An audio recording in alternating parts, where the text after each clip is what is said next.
যদি তারা না থাকে, আপনি আমার এই ভিডিওটা ফুল দেখেন, আপনার কাজে লাগবে।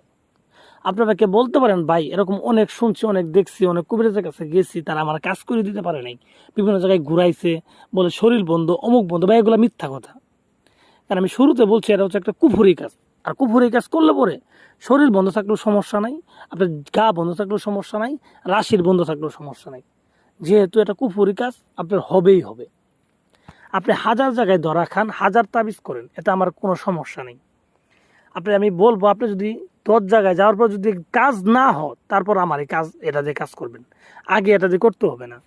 এটা আপনি সাইডে রাখি দেন, সাইডে রাখি দেন। আপনার অন্য জায়গায় যান, 10 জায়গায় ঘুরেন, ঘোরার পর যদি কোনো জায়গায় কাজ না হয়, আপনি এটা দিয়ে কাজ করবেন, আপনি নিজে করবেন, আপনার হবে, আমি বলে দিলাম। তো যারা করতে চান, তারা কিভাবে করবেন? এটা মূলত একটা কুফুরি কাজ। এটা করতে হবে একটা শনিবারের দিন রাত্রের বেলা করবেন, অন্ধকারে করলে সবচেয়ে ভালো। রাত্রের বেলা 10টা থেকে 11টার ভিতরে এই তাবিজটা করে শেষ করবেন। শেষ করার জন্য এটা কি করতে হবে? আপনাকে ওই সময় একটা শ্মশানে যাইতে হবে। শ্মশানের জায়গায় চিতা, সে জায়গায় যাইতে হবে। তো এখানে বলতে পারেন ভাই একা গেলে তো সমস্যা। একা না, আপনি 2, 4 জন 5 জন নিয়ে যেতে পারবেন, সমস্যা নেই। তাদের সাইডে বসে রেখে আপনি কাজ করবেন। তো ওই জায়গায় গিয়ে যেখানে চিতাপুরা, সেই জায়গায় একটা কালো কাপড় বিছিয়ে আপনি মাঝখানে মোমবাতি জ্বলাই আপনি সুন্দরভাবে বসবেন। বসার পরে আপনার শরীরে সুগন্ধি লাগাবেন। ঠিক আছে? সুগন্ধি লাগানোর পরে চতুর্পাশে গোলাপ জল ছিটাই দিবেন।